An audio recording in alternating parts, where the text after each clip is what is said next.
Hi, ഞാൻ doctor പ്രിയ, Q1 health കെയറിലെ homeopathic ഫിസിഷ്യനാണ്. ഇന്ന് നമ്മുടെ ക്ലിനിക്കിൽ പേഷ്യൻസ് ഒക്കെ വരുമ്പോൾ ചിലപ്പോൾ വയറുവേദനയായിട്ടോ അല്ലെങ്കിൽ മറ്റ് പല കംപ്ലയിൻസിന് വരുമ്പോൾ നമ്മൾ വയറിൻ്റെ സ്കാനിങ്ങിന് വിടാറുണ്ട്. അപ്പോൾ നമ്മൾ യാദൃശ്ചികമായി കാണുന്ന ഒരു ഫൈൻഡിംഗ് ആണ് ഫാറ്റി ലിവർ. 12-13 വയസ്സുള്ള കുട്ടികൾ തൊട്ട് ഏത് പ്രായക്കാരിലും ഇന്ന് ഫാറ്റി ലിവർ കാണുന്നുണ്ട്. നമ്മുടെ ഇടയിൽ ഒരു 10 പേരെ എടുത്തു കഴിഞ്ഞാൽ 3 പേരിലും ഫാറ്റി ലിവർ ഉള്ളതായിട്ടാണ് കണക്കുകൾ പറയുന്നത്. ഇത്രയും കോമൺ ആയി കാണുന്ന ഒരു ജീവിതശൈലി രോഗമായതുകൊണ്ട് തന്നെ ഇന്ന് നമുക്ക് ഫാറ്റി ലിവറിനെ കുറിച്ച് സംസാരിക്കാം. നമ്മുടെ ശരീരത്ത് വലതുവശത്ത് വയറിന് മുകളിൽ വാരിയെല്ലുകളുടെ താഴെ സ്ഥിതി ചെയ്യുന്ന ഒരു ഓർഗനാണ് കരൾ. നമ്മുടെ ശരീരത്തിലെ ഏറ്റവും വലിയ ഗ്രന്ഥിയാണ്. ഒരു ആരോഗ്യമുള്ളൊരു മനുഷ്യൻ്റെ ശരീരഭാരത്തിൻ്റെ 2% കരളിൻ്റെ തൂക്കമായിട്ടാണ് കണക്കാക്കപ്പെടുന്നത്. നമ്മുടെ ശരീരത്തിൽ ഭക്ഷണത്തെ ദഹിപ്പിക്കാനായിട്ടുള്ള പിത്തരസം ഉൽപ്പാദിപ്പിക്കുന്നത് കരളിലാണ്.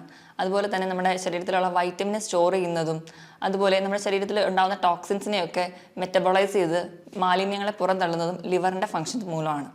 അതുപോലെ നമ്മുടെ ശരീരത്തിൽ കൊളസ്ട്രോൾ ഉൽപ്പാദിപ്പിക്കുന്നതും ലിവറിൻ്റെ സഹായത്തോടെയാണ്. നമ്മുടെ ശരീരത്തോട് ഏറ്റവും കോപ്പറേറ്റ് ചെയ്യുന്നതും നമ്മുടെ ശരീരത്തോട് ഏറ്റവും സ്നേഹമുള്ള ഒരു ഓർഗൻ ലിവറാണ്. അതെന്തുകൊണ്ടെന്നാൽ നമ്മുടെ ലിവറിന് എന്തെങ്കിലും ചെറിയ ഇൻഫെക്ഷൻസ് ഒക്കെ വന്നു കഴിഞ്ഞാൽ നമ്മൾ ആ ഇൻഫെക്ഷൻസ് മാറ്റിയാൽ ലിവർ തന്നെ സുഖപ്പെടുത്താൻ വേണ്ടി ശ്രമിക്കും. മിക്ക രോഗങ്ങളും ലക്ഷണങ്ങളൊന്നും കൂടാതെ അത് സ്വന്തം തന്നെ ചികിത്സിക്കും. അതുപോലെ തന്നെ നമ്മുടെ ലിവർ ഒരു അസുഖം വന്ന് പകുതി മുറിച്ച് മാറ്റിയാലും അതിന് സ്വന്തം പ്രോഗ്രസ് ചെയ്ത് വർക്ക് ചെയ്യാനുള്ള ഒരു കഴിവ് ലിവറിനുണ്ട്. അതുകൊണ്ട് തന്നെയാണ് നമ്മൾ ഇന്ന് ലിവർ ട്രാൻസ്പ്ലാന്റേഷനൊക്കെ സുഖകരമായിട്ട് നടത്തുന്നത്. ഇനി നമുക്ക് വിഷയത്തിലേക്ക് വരാം. എന്താണ് ഫാറ്റി ലിവർ? നമ്മുടെ ലിവറിൻ്റെ കോശങ്ങളിൽ കൊഴുപ്പടിയുന്ന അവസ്ഥയാണ് ഫാറ്റി ലിവർ. ചെറിയ തോതിലുള്ള കൊഴുപ്പൊക്കെ അടിയുന്നത് സാധാരണമാണ്. പക്ഷെ നമ്മുടെ കരളിൻ്റെ ഭാരത്തിനേക്കാളും ഒരു 5-10% കൊഴുപ്പ് അടിയുമ്പോഴാണ് നമ്മൾ ഫാറ്റി ലിവർ എന്ന കണ്ടീഷനിലോട്ട് പോകുന്നത്. ഇത് തന്നെ നമ്മൾ വേണ്ട രീതിയിലൊന്നും ശ്രദ്ധിക്കാതിരുന്നു കഴിഞ്ഞാൽ അത് ഒരു കംപ്ലീറ്റ് ലിവർ ഫെയിലിയറിലോട്ട് പോകും. ഇനി എന്തുകൊണ്ടൊക്കെയാണ് ഫാറ്റി ലിവർ ഉണ്ടാകുന്നത് നോക്കാം. ഏറ്റവും പ്രധാനപ്പെട്ട കാരണം മദ്യപാനമാണ്. ഇങ്ങനെ ഉണ്ടാകുന്ന ഫാറ്റി ലിവറെ നമ്മൾ ആൽക്കഹോളിക് ഫാറ്റി ലിവർ എന്നാണ് പറയുന്നത്. നമ്മൾ കഴിക്കുന്ന മദ്യം അത് നമ്മുടെ ലിവറിൽ എത്തുകയും അത് ആൽക്കഹോൾ നമ്മൾ അസറ്റാൽഡിഹൈഡ് എന്ന് പറയുന്ന ഒരു കോമ്പൗണ്ടായിട്ട് കൺവേർട്ട് ചെയ്യും. ഈ അസറ്റാൽഡിഹൈഡ് വിഘടിച്ച് അസറ്റേറ്റ് ആവും. ഈ അസറ്റേറ്റ് വീണ്ടും വിഘടനം സംഭവിച്ച് വാട്ടറായും കാർബൺ ഡൈ ഓക്സൈഡ് ആയിട്ടാണ് നമ്മുടെ ശരീരത്തിൽ നിന്ന് പുറന്തള്ളുന്നത്. ഇതിനിടയിൽ ഉണ്ടാകുന്ന അസറ്റാൽഡിഹൈഡ് എന്ന് പറയുന്ന ഒരു കോമ്പൗണ്ട് അതൊരു ടോക്സിക് സബ്സ്റ്റൻസ് ആണ്. അത് നമുക്ക് ക്യാൻസർ വരെയുള്ള ഉണ്ടാക്കാനുള്ള ശേഷിയുണ്ട്. ഈ കോമ്പൗണ്ട് നമ്മുടെ ലിവറിൻ്റെ കോശങ്ങളെ നശിപ്പിക്കുന്നു. അതുവഴിയാണ് നമുക്ക് ഫാറ്റി ലിവർ ഉണ്ടാവുന്നത്. രണ്ടാമതായി പറയുന്ന ഒരു ഗ്രൂപ്പ് ഓഫ് കണ്ടീഷനാണ് നോൺ ആൽക്കഹോളിക് ഫാറ്റി ലിവർ, മദ്യപാനമല്ലാത്ത മറ്റു കാരണങ്ങൾ. അതിൽ ഏറ്റവും പ്രധാനപ്പെട്ട കാരണം നമ്മുടെ അമിതമായിട്ടുള്ള ഭക്ഷണം കഴിക്കുന്നതാണ്. നമ്മുടെ ശരീരത്തിൻ്റെ ഊർജ്ജത്തിന് ആവശ്യത്തിലും കൂടുതൽ നമ്മൾ ഭക്ഷണം കഴിക്കുമ്പോൾ അത് നമ്മുടെ ശരീരത്തിൽ കൊഴുപ്പായി അടിയുന്നു. ഇത് നമുക്ക് ആദ്യം ഒക്കെ അമിതവണ്ണമായിട്ട് പ്രസൻറ്റ് ചെയ്യും. വീണ്ടും ഈ കൊഴുപ്പ് കൂടുമ്പോൾ അത് നമ്മുടെ ലിവറിലെ കോശങ്ങളിൽ കിട്ടിക്കിടന്ന് നമുക്ക് ഫാറ്റി ലിവർ ഉണ്ടാകുന്നു. അപ്പം അമിതമായി ഭക്ഷണം കഴിക്കുന്നത് ഒരു കാരണമാണ്. രണ്ടാമതായിട്ട് അമിതവണ്ണം അത് ഫാറ്റി ലിവറിന് ഒരു കാരണമാണ്. അതുപോലെ നമ്മൾ നിയന്ത്രണമല്ലാതെ പോകുന്ന BP, കൊളസ്ട്രോള്, പ്രമേഹം തുടങ്ങിയ രോഗങ്ങൾ നമുക്ക് ഫാറ്റി ലിവറിലോട്ട് എത്തിക്കാം. അതുപോലെ തന്നെയാണ് മെറ്റബോളിക് സിൻഡ്രോം. മെറ്റബോളിക് സിൻഡ്രോം എന്ന് പറയുമ്പോൾ അമിതവണ്ണവും പ്രമേഹവും ഉയർന്ന രക്തസമ്മർദ്ദവും കൊളസ്ട്രോൾ കൂടി നിൽക്കുന്ന അവസ്ഥയും കൂടി ചേരുന്ന ഒരു ഗ്രൂപ്പ് ഓഫ് കണ്ടീഷനാണ്. ഇതും നമുക്ക് ഫാറ്റി ലിവർ ഉണ്ടാക്കുന്നു. അതുപോലെ തന്നെ നമ്മൾ സ്വയം ചികിത്സിക്കുന്ന പെയിൻ കില്ലേഴ്സ് കഴിക്കുക, അതുപോലെ തന്നെ ചില സ്റ്റിറോയിഡ്സും ചില ആൻറ്റി ഡിപ്രസീവ് ഡ്രഗ്സ് കഴിക്കുന്നവരിലും ഫാറ്റി ലിവർ ഉണ്ടാകുന്നതായി കാണാം. ഇതിനോടൊപ്പം തന്നെ irritable bowel disease, ulcerative colitis പോലെയുള്ള രോഗങ്ങളും ഫാറ്റി ലിവർ ഉണ്ടാക്കുന്നു. അതുപോലെ നമ്മൾ അമിതവണ്ണം കുറയ്ക്കാനായിട്ട് ചെയ്യുന്ന ബീറിയാട്രിക് സർജറികൾ, അതുപോലെ പെട്ടെന്ന് വണ്ണം കുറയ്ക്കാൻ വേണ്ടി പട്ടിണി കിടക്കുന്നത് ഫാറ്റി ലിവർ ഉണ്ടാക്കുന്നു. ഇതിനൊക്കെ പുറമെ അണുബാധകൾ, ഹെപ്പറ്റൈറ്റിസ് A-B-C പോലെയുള്ള ഇൻഫെക്ഷൻസ്, മലേറിയ പോലെയുള്ള ഇൻഫെക്ഷൻസും ഫാറ്റി ലിവറിന് കാരണമാണ്. ഇതുപോലെ തന്നെ പാരമ്പര്യം ഒരു ഘടകമാണ്. ചില കുടുംബങ്ങളിൽ ഈ കരൾ രോഗം ഒരു പാരമ്പര്യമായിട്ടും കാണുന്നുണ്ട്. ഇനി എന്തൊക്കെയാണ് ഫാറ്റി ലിവറിൽ കാണുന്ന ലക്ഷണങ്ങൾ എന്ന് നോക്കാം. പൊതുവേ ഈ ഫാറ്റി ലിവർ പുറത്തോട്ടൊന്നും വലിയ ലക്ഷണങ്ങൾ കാണിക്കാറില്ല. നമ്മൾ മറ്റ് പല ആവശ്യങ്ങൾക്ക് വേണ്ടി ഒരു ബോഡി സ്കാനൊക്കെ ചെയ്യുമ്പോൾ അതിൽ യാദൃശ്ചികമായിട്ടാണ് ഫാറ്റി ലിവർ കാണാറ്. എന്നാലും ചിരലിൽ കാണുന്ന സിംറ്റംസ് എന്തൊക്കെയാണെന്ന് നോക്കാം. ഒന്നാമതായിട്ട് മഞ്ഞപ്പിത്തം. നമുക്കറിയാം നമ്മുടെ കരളിലാണ് ബിലിറൂബിൻ്റെ മെറ്റബോളിസം നടക്കുന്നത്. ഇത് നടക്കാതെ വരുമ്പോൾ ഇത് നമ്മുടെ സ്കിന്നിനടിയിൽ അടിയുന്നു. ഇതാണ് നമുക്ക് മഞ്ഞപ്പിത്തം ഉണ്ടാകാനുള്ള കാരണം. രണ്ടാമത്തെ ഒരു ഫീച്ചറാണ് വയറ് വീർത്ത് വരിക. അതുപോലെ വയറ് ഉന്തി വരുന്നത്. ഒരു 90% വയറ് ചാടി വരലും ഫാറ്റി ലിവർ ഉള്ളതായിട്ടാണ് കാണുന്നത്. മൂന്നാമത്തെ ഫീച്ചറാണ് വയറുവേദന. അത് ഒരുപാട് പേർക്കും വയറുവേദനയായിട്ടായിരിക്കില്ല, പക്ഷേ ആ ലിവറിൻ്റെ ഭാഗത്ത് ഒരു ഡിസ്കംഫർട്ട്, ഒരു അസ്വസ്ഥതയായിട്ട് കാണാം. നാലാമതായിട്ട് കാണുന്ന ഒരു ഫീച്ചറാണ് രക്തം കട്ട പിടിക്കാതെ പോവുക. ഇപ്പം മൂക്കിൽ നിന്നൊക്കെ ചെറിയ രക്തക്കൊള്ളുകൾ പൊട്ടി അത് ഒലിക്കുന്നതായിട്ട് കാണാം. ഇതിന് കാരണം എന്താണെന്ന് വെച്ച് കഴിഞ്ഞാൽ നമ്മുടെ ലിവറിൽ ആണ് നമ്മുടെ രക്തം കട്ട പിടിക്കാനായിട്ടുള്ള പ്രോട്ടീനുകൾ ഉണ്ടാവുന്നത്. അപ്പോൾ നമുക്ക് ഫാറ്റി ലിവറൊക്കെ വന്ന് ലിവർ കോശങ്ങൾ നശിക്കുന്നത് വഴി ഈ പ്രോട്ടീൻ്റെ ഉൽപ്പാദനം നടക്കാതെ വരുന്നു. ഇത് കാരണം നമുക്ക് ചെറിയ ബ്ലീഡിംഗ് ഒക്കെ കാണിക്കാം. അതുപോലെ തന്നെ വിശപ്പില്ലായ്മ അല്ലെങ്കിൽ ഭക്ഷണം കാണുമ്പോൾ ഓക്കാനം ഛർദിലൊക്കെ വരിക, അതുപോലെ ഭയങ്കര ക്ഷീണം, കിതപ്പ്, ഇതൊക്കെ നമുക്ക് ഫാറ്റി ലിവറിലുള്ളവരിൽ കാണാറുണ്ട്. ഇനി നമുക്ക് ഫാറ്റി ലിവറിനെ എങ്ങനെയൊക്കെ ഗ്രേഡ് ചെയ്യാമെന്ന് നോക്കാം. അതിൽ ഫസ്റ്റ് ടൈപ്പാണ് മൈൽഡ് ടൈപ്പ്. മൈൽഡ് ടൈപ്പ് എന്ന് പറയുമ്പോൾ അന്നജത്തിൻ്റെ അളവ് കൂടുതലായി കഴിക്കുന്നത് കൊണ്ടും വ്യായാമക്കുറവ് മൂലം ഉണ്ടാകുന്നതാണ്. ഗ്രേഡ് 1 എന്ന് പറയുമ്പോൾ 8% കൊഴുപ്പടിയുമ്പോഴാണ് ഗ്രേഡ് 1 എന്ന് പറയുന്നത്. 12% കരളിലും കൊഴുപ്പടിഞ്ഞിട്ടുണ്ടെങ്കിൽ അതിന് ഗ്രേഡ് 2 എന്നും 15% അടിഞ്ഞിട്ടുണ്ടെങ്കിൽ അതിന് ഗ്രേഡ് 3 എന്നും തരംതിരിച്ചിട്ടുണ്ട്. ഇത് കഴിഞ്ഞു പോകുന്ന സ്റ്റേജാണ് ലിവർ സിറോസിസും അതുപോലെ തന്നെ ലിവർ ഫെയിലിയറിലോട്ട് എത്തുന്നത്. ഇനി നമുക്ക് എങ്ങനെയാണ് ഒരു ഫാറ്റി ലിവർ പ്രോഗ്രസ് ചെയ്യുന്നതെന്ന് നോക്കാം. നമ്മൾ അമിതമായി ഭക്ഷണം കഴിക്കുമ്പോൾ, വിശപ്പ് അറിയാതെ തന്നെ ഭക്ഷണം കഴിക്കുമ്പോൾ കൊഴുപ്പിൻ്റെ അളവ് കൂടും. ഈ കൊഴുപ്പ് നമ്മുടെ കരളിൻ്റെ കോശങ്ങളിൽ അടിയാൻ തുടങ്ങും. ഈ ഒരു സ്റ്റേജിന് നമ്മൾ ഫാറ്റി ലിവർ, അതാണ് ഫസ്റ്റ് സ്റ്റേജ്, ഫാറ്റി ലിവർ എന്ന് പറയും. ഈ ഫാറ്റി ലിവർ കാരണം കോശങ്ങളിൽ നീർക്കെട്ടുകൾ ഉണ്ടാകുന്നു. ഈ കൊഴുപ്പടിയുന്നതിൻ്റെ ഭാഗമായിട്ട് നീർക്കെട്ടുകൾ ഉണ്ടാകുന്നു. ഈ നീർക്കെട്ടുകൾ കരളിൻ്റെ കോശങ്ങൾക്ക് ഫൈബ്രോസിസ് അല്ലെങ്കിൽ സ്കാറിങ് ഫോം ചെയ്യും. നമ്മൾ മുറിവൊക്കെ ഉണങ്ങുമ്പോൾ കാണുന്ന ആ ഒരു സ്കാർ നമ്മുടെ ലിവറിൻ്റെ കോശങ്ങളിലുണ്ടാവും.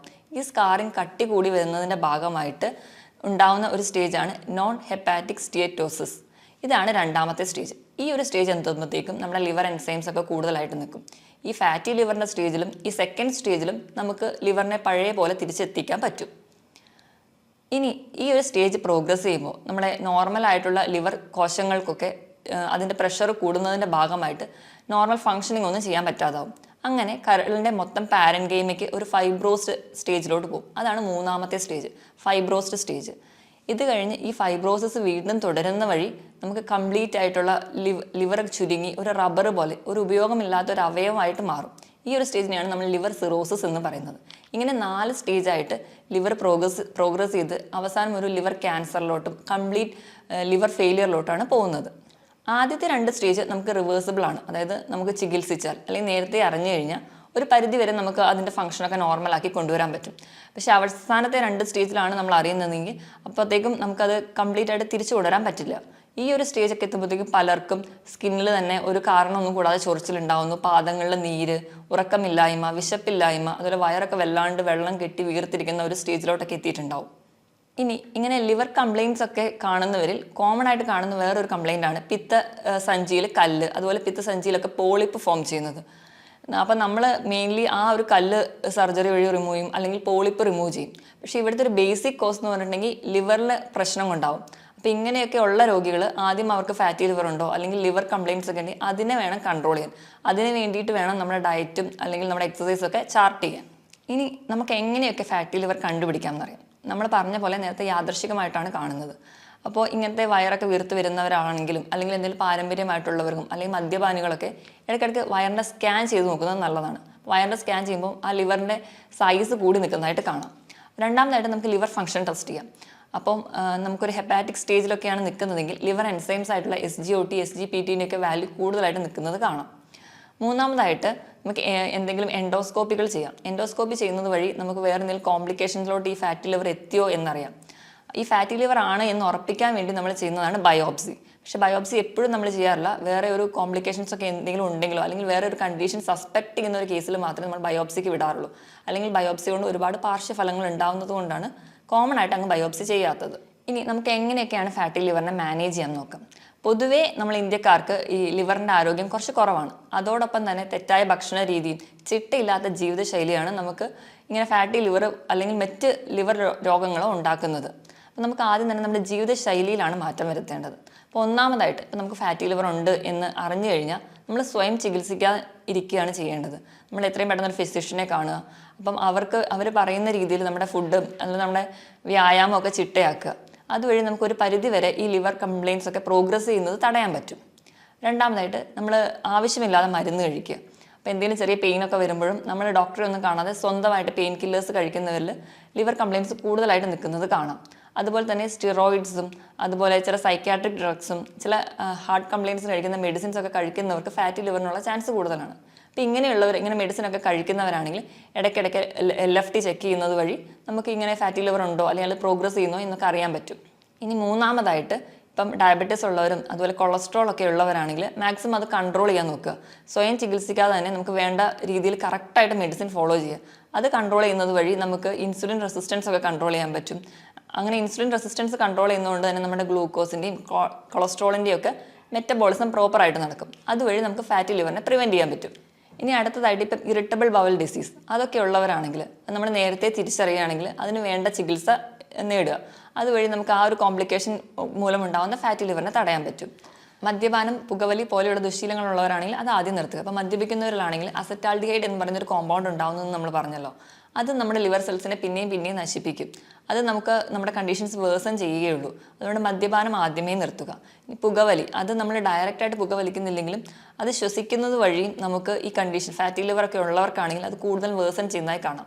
അതുപോലെ ഈ പുകവലിക്കുന്നവരിൽ കൂടുതലായിട്ട് ക്യാൻസർ രോഗങ്ങൾ കൂടുതലായി കാണുന്നുണ്ട്. അതുകൊണ്ട് അത് എത്രയും പെട്ടെന്ന് നിർത്തുന്നതാണ് നല്ലത്. ഇതിനോടൊപ്പം തന്നെ ഫാറ്റി ലിവറിന് വലിയൊരു കാരണമാണ് അമിതവണ്ണം. അപ്പോൾ അങ്ങനെയുള്ളവരാണെങ്കിൽ വെയിറ്റ് കുറയ്ക്കാൻ ശ്രദ്ധിക്കുക. അതിനുവേണ്ടി ഉടനെ ബീറിയാട്രിക് സർജറിയോ അല്ലെങ്കിൽ പെട്ടെന്ന് പട്ടിണി കിടന്ന് വെയിറ്റ് കുറയ്ക്കുന്നത് ചെയ്യാതെ ഒരു 6 മുതൽ 10 മാസം കൊണ്ട് നമ്മുടെ ശരീരത്തിൻ്റെ വെയിറ്റ് ഒരു മാസം ഒരു 2 കിലോ വെച്ച് കുറയുന്ന രീതിയിൽ ചെറിയ തോതിൽ വെയിറ്റ് കുറയ്ക്കാൻ വേണ്ടി ശ്രദ്ധിക്കുക. അതിനുവേണ്ടി കൃത്യമായിട്ട് വ്യായാമം ചെയ്യുക. ആഴ്ചയിൽ ഒരു 5 ദിവസമെങ്കിലും ദിവസവും ഒരു 45 മിനിറ്റ് മുതൽ ഒരു മണിക്കൂർ വരെ കൃത്യമായിട്ട് വ്യായാമം ചെയ്യുക.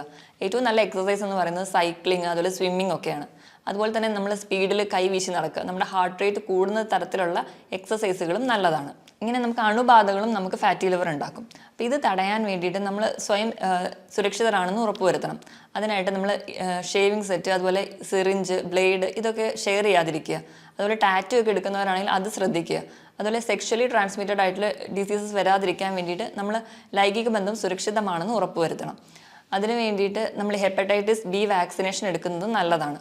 ഇതുവഴി നമുക്ക് ഫാറ്റി ലിവർ പോലെ ഉണ്ടാകുന്ന രോഗങ്ങളെ തടയാൻ പറ്റും. ഇതോടൊപ്പം തന്നെ ഒരു 2 ലിറ്ററോളം വെള്ളം ദിവസവും കുടിക്കാൻ വേണ്ടി നമ്മൾ ശ്രദ്ധിക്കണം. ഇനി നമുക്ക് ഭക്ഷണത്തിലൂടെ എങ്ങനെ നമുക്ക് ഫാറ്റി ലിവർ മാനേജ് ചെയ്യാൻ നോക്കാം. ആദ്യം എന്തൊക്കെ ഭക്ഷണം നമ്മൾ അവോയ്ഡ് ചെയ്യണം നോക്കണം. പ്രധാനമായിട്ടും നമ്മൾ ഭക്ഷണത്തിൽ കുറയ്ക്കേണ്ടത് കാർബോഹൈഡ്രേറ്റ്, അന്നജത്തിൻ്റെ അളവ് കുറയ്ക്കുക. അതുപോലെ മധുരം, ഉപ്പ് പൂർണ്ണമായും കുറയ്ക്കാൻ ശ്രദ്ധിക്കുക. അതുപോലെ തന്നെ പ്രോസസ്ഡ് ഫുഡുകൾ, മൈദ അടങ്ങിയതും അതുപോലെ പിസ്സ പോലെയുള്ള ഫാസ്റ്റ് ഫുഡുകൾ, അതുപോലെ റിഫൈൻഡ് ആയിട്ടുള്ള ഭക്ഷണങ്ങൾ, അതുപോലെ എണ്ണയിൽ വറുത്തതും പൊരിച്ചതുമായിട്ടുള്ള ഭക്ഷണങ്ങൾ പൂർണ്ണമായും ഒഴിവാക്കാൻ വേണ്ടി ശ്രദ്ധിക്കുക. ഇപ്പം നമ്മൾ പാല് കുടിക്കുന്നവരൊക്കെ ആണെങ്കിൽ പാലിൻ്റെ പാട മാറ്റിയിട്ട് വേണം കഴിക്കാൻ. അതുപോലെ തൈര് ഉപയോഗിക്കുമ്പോൾ വെണ്ണ മാറ്റിയിട്ട് പച്ചമോരായിട്ട് ഉപയോഗിക്കാൻ വേണ്ടി ശ്രദ്ധിക്കുക. അതുപോലെ റെഡ് മീറ്റ് പൂർണ്ണമായിട്ട് ഒഴിവാക്കുക. റെഡ് മീറ്റ് എന്ന് പറയുമ്പോൾ ബീഫ്, അതുപോലെ പോർക്ക് പോലെയുള്ള ഇറച്ചികൾ പൂർണ്ണമായും ഒഴിവാക്കുക. ഇനി നമുക്ക് എന്തൊക്കെ കഴിക്കാമെന്ന് നോക്കാം. മെയിൻലി നമ്മൾ കഴിക്കാൻ ഏറ്റവും നല്ലതെന്ന് പറഞ്ഞാൽ വെജിറ്റബിൾസും ഫ്രൂട്ട്സും കൂടുതലായിട്ട് കഴിക്കുക. അപ്പോൾ നമ്മുടെ ശരീരത്തിൽ വേണ്ട ഫൈബേഴ്സൊക്കെ കൂടുതലായിട്ട് ചെല്ലും. അപ്പോൾ നമ്മുടെ ദഹനമൊക്കെ പ്രോപ്പറായിട്ട് നടക്കാനും സഹായിക്കും. അതുപോലെ തന്നെ നമ്മൾ പ്രധാനമായും പറയുന്ന 3 ഭക്ഷണങ്ങൾ എന്ന് പറയുന്നത് ഒന്ന് കോഫിയാണ്. കോഫി, അതിൽ ബ്ലാക്ക് കോഫിയാണ്. പാലൊന്നും ഉപയോഗിക്കാതെ മധുരം കുറച്ച് കഴിക്കുന്ന കോഫി ലിവർ ഡിസീസിന് നല്ലതാണ്. രണ്ടാമതായിട്ട് വൈറ്റമിൻ സി മെയിൻലി നാരങ്ങ, ഓറഞ്ച് മുതലായ ഫ്രൂട്ട്സ്. വൈറ്റമിൻ ഇ സപ്ലിമേഷൻ നല്ലതാണ്. അതിനുവേണ്ടി നമുക്ക് വാൽനട്ട്, കാഷ്യൂ ഒക്കെ കൂടുതലായിട്ടും കഴിക്കാം. ഇതുപോലെ തന്നെ കൂടുതലും ഇലക്കറികൾ ലിവറിന് വളരെ നല്ലതാണ്. ഇലക്കറികൾ തന്നെ നമുക്ക് സുലഭമായി കിട്ടുന്ന ചീര, മുരിങ്ങയില, അതുപോലെ കറിവേപ്പില ഇതൊക്കെ നല്ലതാണ്. അതുപോലെ തന്നെ ലിവറിന് ഏറ്റവും നല്ലതാണ് cruciferous vegetables, cabbage, cauliflower, broccoli തുടങ്ങിയ പച്ചക്കറികളും വളരെ നല്ലതാണ്. അതുപോലെ നമ്മളെപ്പോഴും ഉപയോഗിക്കുമ്പം റിഫൈൻഡ് ഓയിൽ ഉപയോഗിക്കാതിരിക്കുക. റിഫൈൻഡ് ഓയിൽ എന്ന് പറയുമ്പോൾ പാം ഓയിലും സൺഫ്ലവർ ഓയിലൊക്കെ. അൺറിഫൈൻഡ് ആയിട്ടുള്ള ഓയിലുകൾ, നമ്മുടെ വെളിച്ചെണ്ണ, അതുപോലെ ഒലിവ് ഓയിലൊക്കെ കൂടുതലായിട്ട് ഉപയോഗിക്കാൻ ശ്രദ്ധിക്കുക. അതുപോലെ നമ്മൾ കൊഴുപ്പ് കഴിക്കുമ്പോൾ നമ്മുടെ അയല, മത്തി, ചൂര പോലെയുള്ള മീനുകളിലെ പോളി അൺസാച്ചുറേറ്റഡ് ആയിട്ടുള്ള ഫാറ്റ് അടങ്ങിയ ഭക്ഷണങ്ങൾ കഴിക്കാൻ കൂടുതലായിട്ട് ശ്രദ്ധിക്കുക. ഇങ്ങനെയൊക്കെ ചിട്ടയായ ഭക്ഷണ രീതിയിലൂടെയും കൃത്യമായ വ്യായാമത്തിലൂടെയും നമുക്ക് ലിവറിൻ്റെ ആരോഗ്യം മെച്ചപ്പെടുത്താവുന്നതേ ഉള്ളൂ. ഇതോടൊപ്പം തന്നെ തുടക്കത്തിലൊക്കെ അറിയുകയാണെങ്കിൽ ഹോമിയോപ്പതിയിൽ ഫലപ്രദമായ ചികിത്സയും ലഭ്യമാണ്. മറ്റൊരു ഹെൽത്ത് ടോപ്പിക്കുമായിട്ട് വീണ്ടും കാണുന്നത് വരെ നന്ദി.